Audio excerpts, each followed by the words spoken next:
Graça e a paz do Senhor Jesus, amigos, amigas, irmãos, irmãs. Estamos aqui mais um dia para refletir na palavra de Deus com respeito aos dons do Espírito, né? Como eu já mostrei para vocês, estamos estudando os dons do Espírito de Wilson Franklin e estamos no estudo número 5, o dom da adoração cristã. No último vídeo nós falamos a respeito do dom do testemunho cristão, que nem todo mundo vê como sendo um dom, mas o apóstolo Paulo, em um de seus versículos, ele traz que é uma dádiva de Deus, e a gente sabe que um dom é, na verdade, um presente de Deus, uma dádiva de Deus, então são sinônimos. E que se você é salvo, você tem pelo menos um dom. Pelo menos o dom do testemunho você tem. E o dom da adoração cristã. Vamos ver aqui o verdadeiro significado de adoração. Muitos confundem com louvar, né? Mas vamos ver aqui o verdadeiro sentido de adoração. Textual, o texto-chave da nossa lição, está em Romanos capítulo 12, versículo 1. Rogo-vos, pois, irmãos, pelas misericórdias de Deus, que apresenteis o vosso corpo por sacrifício vivo, santo e agradável a Deus, que é o vosso culto racional. Lê a introdução aqui da revista. Jesus anunciou que Deus procura adoradores que o adorem em espírito e em verdade. Onde estão os verdadeiros adoradores? Certa vez, Jesus respondendo aos escribas e fariseus, em Marcos 7, 6 e 7, ele disse o seguinte: Este povo honra-me com os lábios, o seu coração, porém, está longe de mim, mas em vão me adoram, ensinando doutrinas que são preceitos de homens. Percebe-se que adorar é muito mais que simples expectativa e também é o dever de todos os salvos. O exercício dos dons deve ser encarado como um ato de culto a Deus, pois o que motiva o trabalho cristão é o amor genuíno por Deus e pelos irmãos. Neste quadro, a prática dos dons se encaixa num culto em espírito e em verdade. Então, o uso dos dons na igreja é a gente trabalhar para Deus, a gente cumprir o ID do Senhor, adorando a Deus em espírito e em verdade. O significado da adoração. Adorar significa sujeitar-se a alguém superior. A palavra adorar, do grego proskuneo, e suas cognatas são destacadas 58 vezes no Novo Testamento, cujo significado literal é beijar a terra ou a imagem em sinal de adoração. Na Grécia Antiga, era o termo que significava adorar os deuses, ajoelhando-se e prostrando-se em sinal de submissão. Apocalipse 4:10 descreve os 24 seres prostrando-se diante do Todo-Poderoso. Adorar significa servir. Aqui a palavra culto vem do grego latreia, que significa servir. Foi usado por Jesus para responder ao diabo em Mateus 4:10. Ao Senhor teu Deus adorarás, proskuneses, e só a ele servirás, latreuses, darás culto. Trata-se de cultuar e oferecer atos de adoração que agradem a Deus. Paulo usa esse termo para descrever que devemos entregar nossos corpos a Deus como sacrifício vivo. Lembrando o textual. Logo, o ato de sacrificar o corpo inteiro do cristão torna seu culto, latreia, serviço, racional, lógica, espiritual, verdadeiro, genuíno. Somente quando Deus vivo é o único alvo da oferta. Então, a verdadeira adoração está em servir ao Senhor Jesus, oferecer o nosso corpo como oferta suave ao Senhor. Todo o nosso corpo, toda a nossa vida, toda a nossa alma de inteireza, corpo, alma e espírito ao Senhor. Adorar significa realizar serviço sacerdotal. Nesse caso, o significado vem da palavra grega leiturgio, liturgia, cuja formação deriva de duas palavras gregas, laos, povo, e ergon, trabalho, que significa fazer trabalho público com seus próprios recursos. O ato de Zacarias ministrar no templo foi chamado por Lucas 1:23 de liturgia. A obtenção de recursos para os necessitados da Igreja de Jerusalém também chama-se liturgia, leiturgia, 2 Coríntios 9:12. Os crentes exercem liturgia quando servem seus irmãos, movidos pelo amor a Deus. Isso também é adoração genuína. É por isso que quem serve a Igreja serve a Deus e vice-versa. Atos 13:2. Vamos abrir Atos 13:2.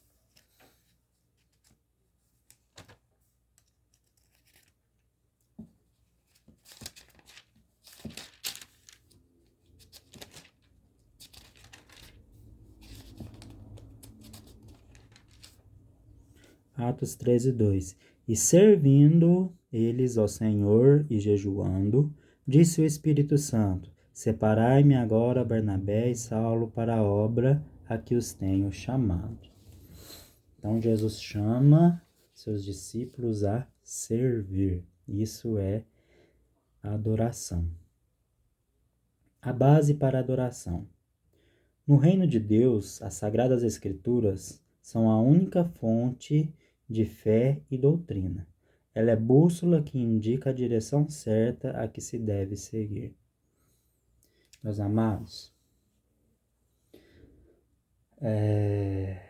cuidado com o que se diz por aí ser teologia, ser ensinamento bíblico. Nós cremos que a palavra de Deus é perfeita, que a palavra de Deus cumpre o seu propósito perfeitamente em anunciar Jesus Cristo como único e suficiente Salvador. E que pessoas também são salvas lendo a palavra de Deus, também se convertem lendo a palavra de Deus, sem ter necessariamente alguma outra pessoa para transmitir a mensagem, como se o Espírito Santo agisse só quando uma pessoa incorpora o Espírito Santo para falar. Não, a palavra de Deus é viva, ela é eficaz, ela é uma espada de dois gumes. Então, quem lê ela com sinceridade, quem lê ela de todo o coração, quem busca entender as Escrituras, não tem como continuar sendo a mesma pessoa. Não tem. Mesmo que não se converta, ela ficará com muitas interrogações na cabeça. Mas a gente tem prova de pessoas que se converteram lendo a palavra de Deus. Então, nós aprendemos aqui que as Sagradas Escrituras são a única fonte de fé e doutrina nossa, a nossa bússola, é o nosso manual de estudos. Para entender a nós mesmos, para entender a nós mesmos e para entender Deus e sua divindade, ele deixou um manual, a Bíblia Sagrada. Cremos que ela é perfeita. Cremos que ela veio e ela é a revelação perfeita de Deus, que não precisamos de manifestação externa de uma palavra de poder, de uma palavra poderosa, uma palavra vivificada, uma palavra sobrenatural para que a pessoa creia que Jesus é o Senhor. A Bíblia ensina isso. Os discursos do apóstolo Paulo não tinham muitos que se convertiam. Os discursos dele eram longos, era um pouco cansativo e nem todos conseguiam entender facilmente, por isso que depois ele escrevia muitas cartas para as igrejas para explicar detalhadamente o que ele quis dizer quando ele pregava, e muitos se adentravam às igrejas. A gente vê que a palavra de Deus, quando ela é colocada como algo errante como uma palavra errante, a gente está questionando o próprio Jesus, que é a palavra encarnada. A Bíblia fala de Jesus de capa a capa. E a palavra de Deus, a Bíblia Sagrada, diz que Jesus é a palavra encarnada. E o Verbo se fez carne, aquele que estava lá na criação, quando Deus disse, haja luz. Então o Verbo se fez carne, a palavra se fez carne. E a palavra hoje está disponível em diversas línguas, de maneira muito fácil, através de aplicativo, onde a gente pode comparar uma versão com a outra, uma língua com a outra. Então, não tem desculpas mais da pessoa falar, eu não tenho acesso à Bíblia. Está muito fácil hoje ter acesso às Escrituras. Somente num país em que isso é proibido, somente num país em que pessoas são mortas, pessoas são perseguidas por aceitarem o Evangelho de Jesus, é que fica complicada essa questão. Mas aqui no Brasil, meus irmãos, nós somos livres, livres para pregar, para falar do Evangelho, para distribuir Bíblias, para ensinar, para falar do Senhor Jesus. Não tenha vergonha de cumprir o ID do Senhor aonde você estiver. Eu falo isso para vocês, mas colocando na minha vida também. Então, as Escrituras Sagradas são a única fonte de fé e doutrina. Ela é bússola que indica a direção certa que se deve seguir. Salmo 119, 5. Lâmpada para os meus pés é a tua palavra e luz para o meu caminho. A Bíblia é a lâmpada para o nosso dia a dia e a luz para o nosso caminho da eternidade. Adoração e doutrina se completam, porque um culto oferecido na ignorância não tem nenhum valor. Falando aqui de culto oferecido na ignorância, esses dias eu presenciei, meus irmãos, deu vontade de levantar do meio do povo e ir embora. Mas não quero deixar detalhes para não ser, para não agir fora dos bons costumes, né? Não quero, não vou citar nomes, não vou citar nada, mas deu vontade de levantar e sair da igreja. Nem sequer abriu a Bíblia, tá? E a gente vê aqui que é essencial, principalmente num culto, onde nós estamos ali para oferecer a nossa devoção ao Senhor, para a nossa atitude de cultuar simboliza aquilo que está falando aqui em adoração, se ajoelhar perante alguém. Quando estamos ali de frente ao altar, na igreja, nós estamos ali adorando ao Senhor, entregando a nossa vida, dedicando um pequeno tempo, poucas horas, poucos minutos ali para o Senhor, para ouvir da palavra do Senhor, dedicando nossos louvores para engrandecê-lo e ouvindo da palavra do Senhor através do seu servo. Então vamos abrir aqui em João capítulo 4, versículo 22.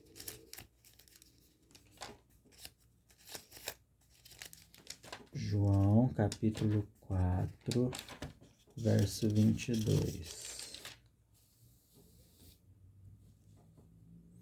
Vós adorais o que não conheceis, nós adoramos o que conhecemos, porque a salvação vem dos judeus. Ou seja, Jesus veio através dos judeus. Então, a salvação vem através dos judeus. Então, eles adoram ao que conhecemos. E a continuação é: mas vem a hora e já chegou, em que os verdadeiros adoradores adorarão ao Pai em espírito e em verdade, porque são estes que os pais procuram para seus adoradores. Está falando aqui da igreja de Cristo que iria nascer, onde se adoraria ao Pai em espírito e em verdade, não por obras da lei, mas em espírito e em verdade, de coração, porque o Espírito Santo que desceu lá em Atos capítulo 2, e a partir daquele momento, todo salvo, quando crê em Jesus, recebe o Espírito, esse Espírito nos torna servos, nos faz ter vontade de trabalhar na obra do Senhor, nos faz ter vontade de servir ao Senhor. Atos capítulo 17, versículo 23. Atos 17,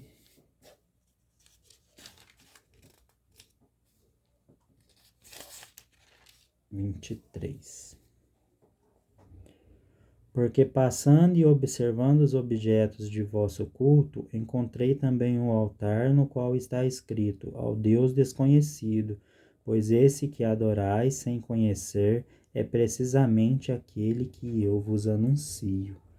Atos aqui está falando de um altar que foi feito entre os deuses gregos lá, um altar sem imagem nenhuma, escrito ao Deus desconhecido, quando eles receberam a primeira visita dos discípulos de Jesus, e os discípulos de Jesus falavam de um Deus encarnado, o próprio Jesus.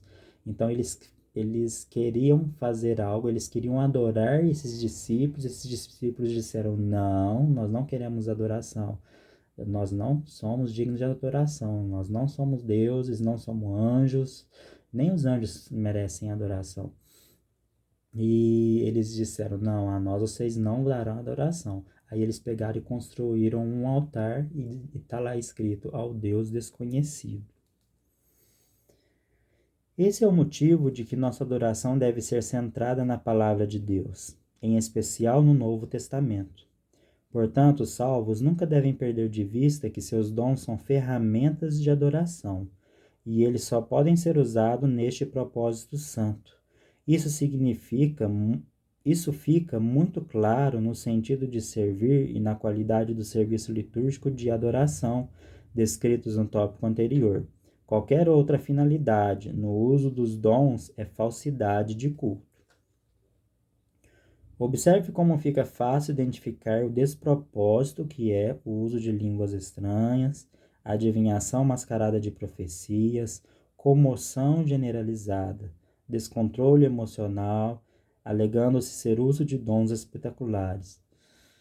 Foi tudo isso que tentaram fazer na igreja e na hora da mensagem nem sequer abriu a Bíblia. Esse tipo de culto é uma aberração, porque está contra a essência da adoração ensinada no Novo Testamento, que é um culto racional e espiritual. Lembrando do versículo áureo, nosso versículo-chave. Guiado pelo Espírito Santo e não por lábios humanos. Vamos ler Marcos 7, 6 e 7.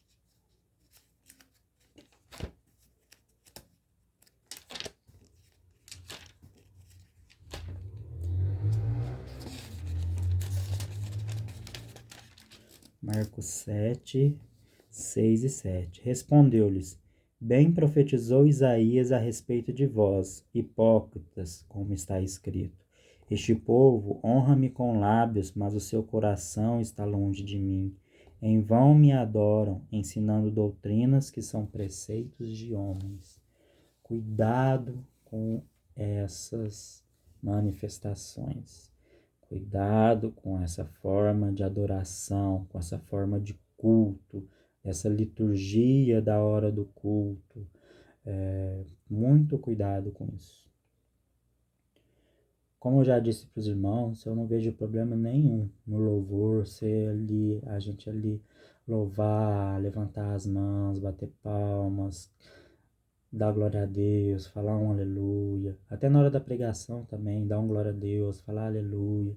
Não vejo problema nenhum nisso.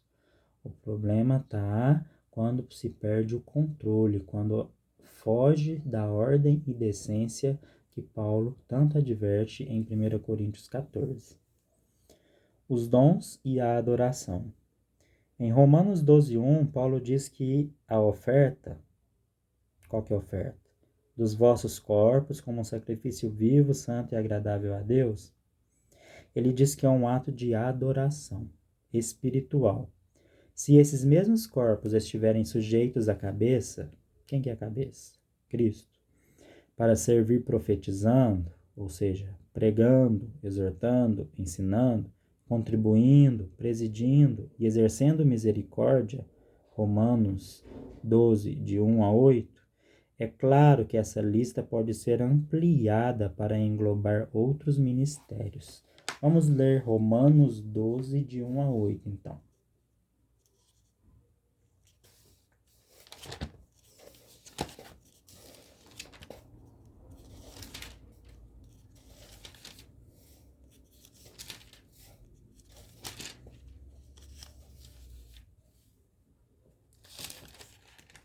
Nós lemos só o 1, né? Ah, não. Esse é outro texto. Não, é ele mesmo. Nós lemos só o 1. Vamos dar continuidade. E não vos conformeis com este século, mas transformai-vos pela renovação da vossa mente, para que experimenteis qual seja a boa, agradável e perfeita vontade de Deus. Porque pela graça que me foi dada, digo a cada um dentre vós que não pense de si mesmo além do que convém, antes pense com moderação, segundo a medida da fé que Deus repartiu a cada um. Porque assim como num só corpo temos muitos membros, mas nem todos os membros têm a mesma função, assim também nós, conquanto muitos, somos um só corpo em Cristo e membros uns dos outros, tendo, porém, diferentes dons segundo a graça que nos foi dada. Se profecia, seja segundo a proporção da fé. Se ministério, dediquemo-nos ao ministério. Ou o que ensina, esmere-se no fazê-lo. O que exorta, faça-o com dedicação. O que contribui, com liberalidade. O que preside, com diligência. Quem exerce misericórdia, com alegria.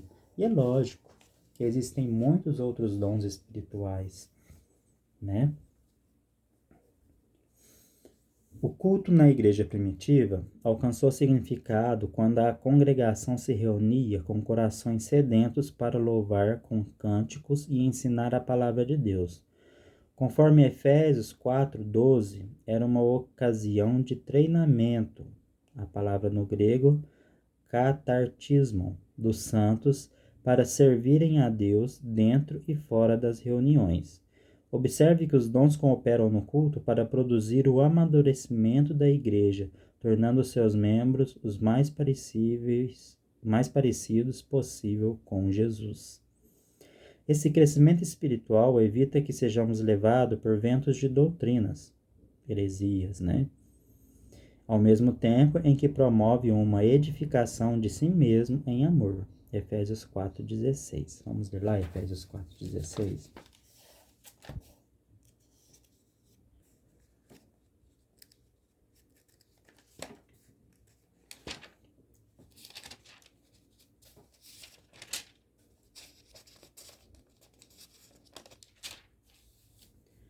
Efésios 4:16.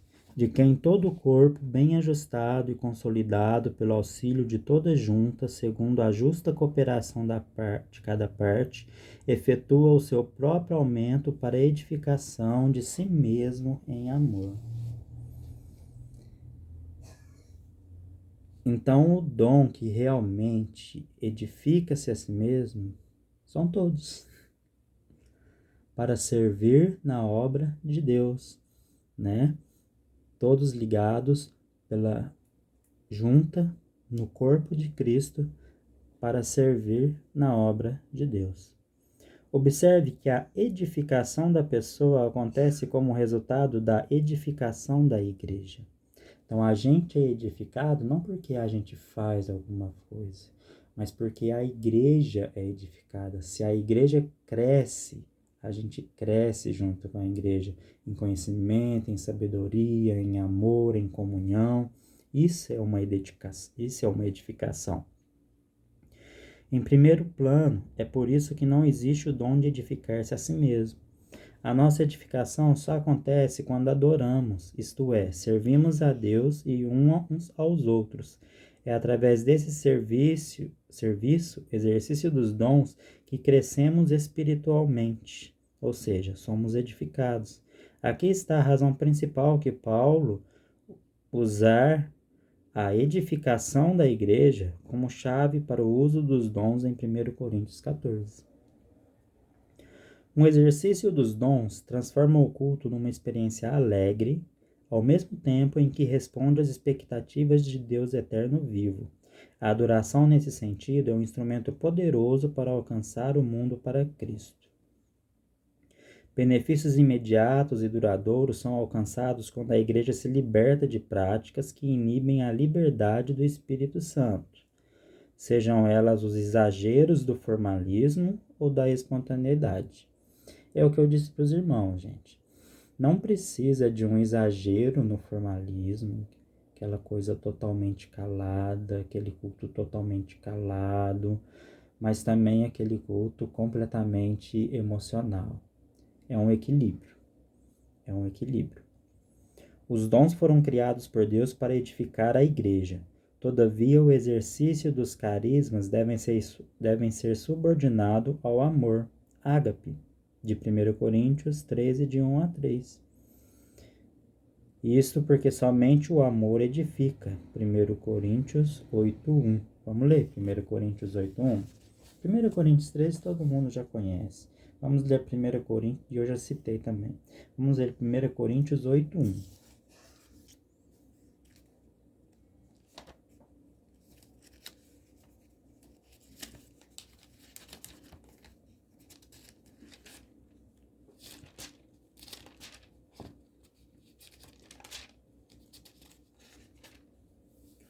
No que se refere às coisas sacrificadas a ídolos, reconhecemos que todos somos senhores do saber. O saber ensoberbece, mas o amor edifica.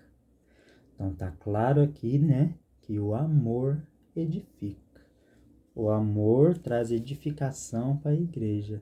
Se traz edificação para a igreja, traz edificação para cada um de nós. E ele só é operado através dos dons espirituais. O Espírito Santo nos deu os dons para que continuamente rebusquemos a verdadeira adoração que agrada a Deus. Como pai, ele valoriza a participação de todos os seus filhos na adoração, não apenas a do pastor ou a de outros líderes. Portanto, o culto racional, lógico, espiritual, genuíno, verdadeiro, que agrada a Deus, é o que se assemelha a um corpo humano cheio de saúde e vigor, onde todos os membros funcionam com perfeição.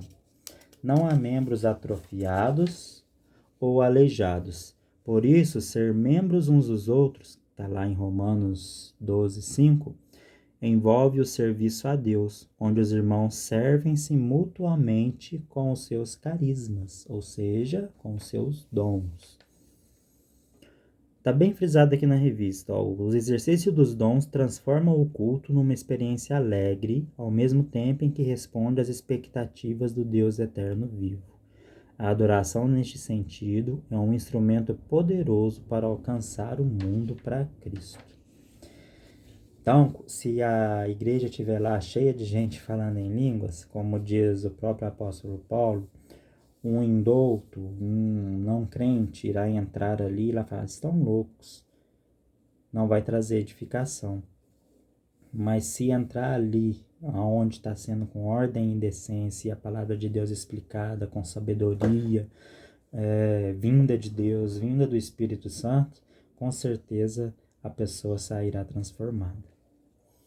O que deve mudar em nossa adoração hoje? Diante da exposição acima, nota-se que é preciso ter alguns cuidados em nossos cultos, trazendo-os para a centralidade da vontade de Deus. Vejamos. Primeiro, a atitude.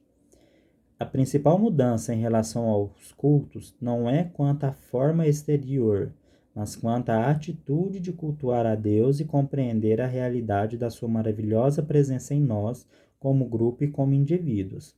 O verdadeiro culto a Deus só é possível oferecer através do Espírito Santo.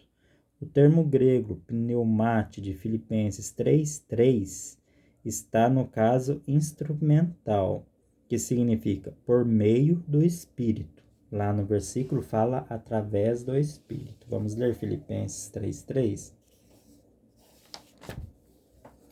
Filipenses 3:3.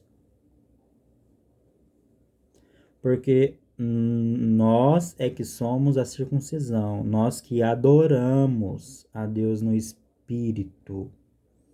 Tá vendo? Adoramos a Deus no Espírito e nos gloriamos em Cristo e não confiamos na carne.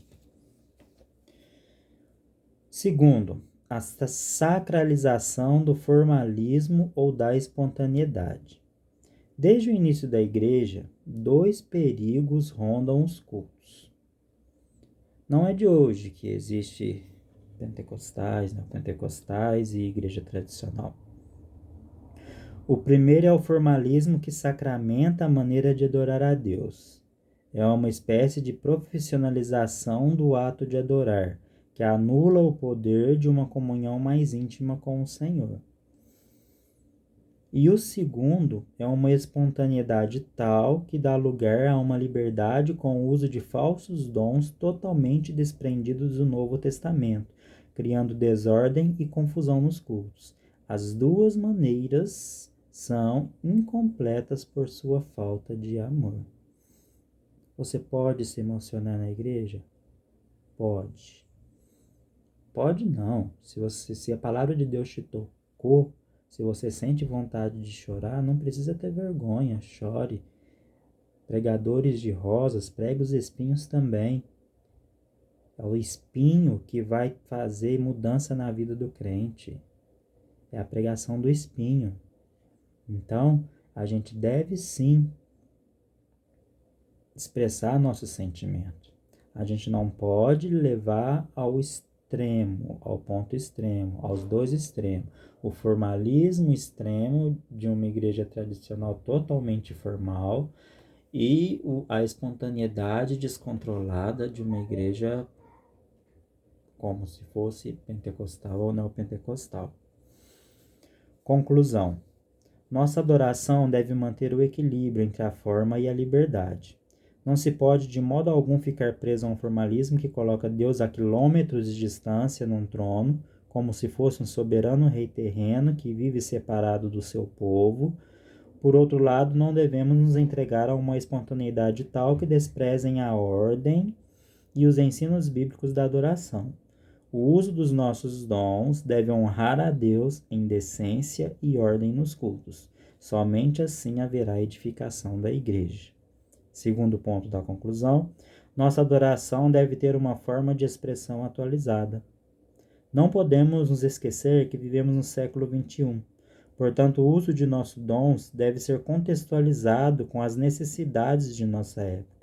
Apesar de a expressão eterna de culto não ser prioridade para Deus, ela tem uma importância para nós em segundo plano, por representar nossos sentimentos, haja visto vivermos num tempo em que prevalece a livre expressão entre todos. Devemos tirar proveito desse sistema e avançar na pregação do Evangelho. É preciso desenvolver os nossos dons para que atendam a essa grande missão, não esquecendo que a maior adoração é servir a Deus com os nossos dons. Então vamos aproveitar, que somos Estado laicos, por enquanto, no Brasil, Espero que não mude. Vamos aproveitar que temos a possibilidade de sair por aí pregando a palavra de Deus, falando de Deus, Vamos aproveitar essa oportunidade a serviço da igreja, honrar a Deus na igreja, junto do povo de Deus. Como diz aquele ditado, uma brasa fora do braseiro é difícil se manter acesa. Então, vamos honrar a Deus na igreja. Eu fiquei um tempo afastado, mas graças a Deus voltei. Deus usou o pastor justamente com a palavra das 99 e a uma que estava perdida. E eu vi que tinha pessoas que ainda oravam por mim, que queriam o meu bem, queriam me ver de pé de novo, forte no Senhor, revestido do poder, revestido da palavra, revestido dos dons, cheio do Senhor, cheio do Espírito Santo. E é isso que eu tenho pedido cada vez mais a Deus, que Ele me encha, me capacite para o serviço da obra dEle. E creio que devemos guardar a sã doutrina, né? Devemos preservar a nossa doutrina, devemos preservar aquilo que cremos e lutar por aquilo que cremos, né? Levantar a nossa bandeira, não ter vergonha de se expressar, não ter vergonha de ter um debate sadio, uma conversa sadia, sem ofender nenhum lado, né? Porque existem divergências? Existem. A graça de Deus, ela é multiforme. As pessoas serão alcançadas de várias maneiras. Então, quem somos nós para questionar? Mas a verdade que nós cremos, nós devemos ter a capacidade de poder transmitir aquilo que nós cremos, tá? E essa revista, ela ajuda muito a gente a entender, né? A entender o uso dos dons, despertar os dons que há em nós, entender o que é cada dom, entender a manifestação do Espírito Santo na igreja. Próximo estudo que nós vamos ver é o dom da misericórdia, estudo número 6, tá? Estudo número 6, o dom da misericórdia.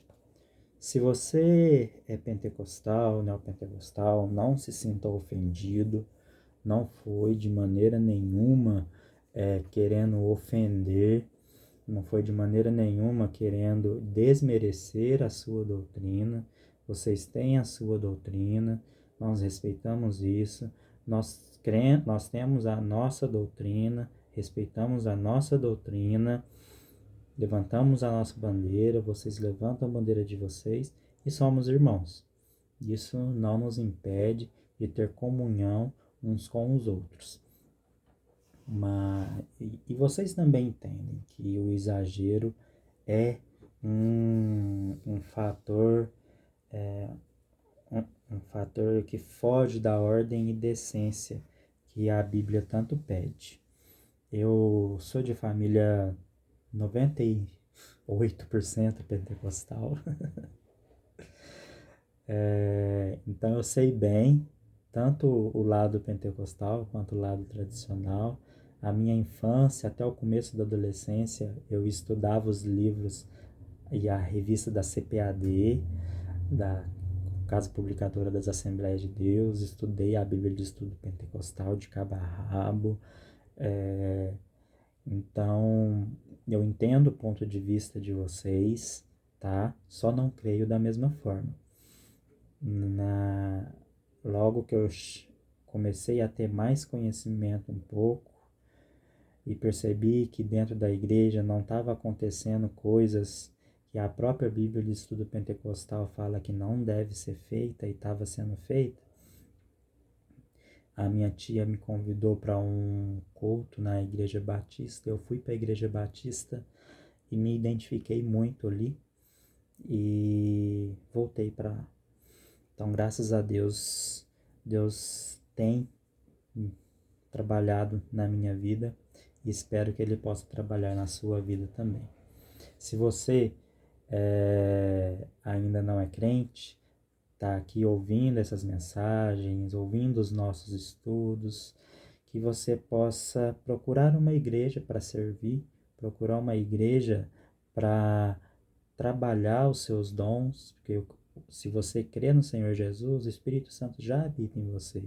Você precisa ser batizado, precisa estar em comunhão na igreja, tá? Para que você seja fortalecido e seja edificado, porque a edificação vem junto com a edificação da igreja. A edificação individual vem junto com a edificação da igreja.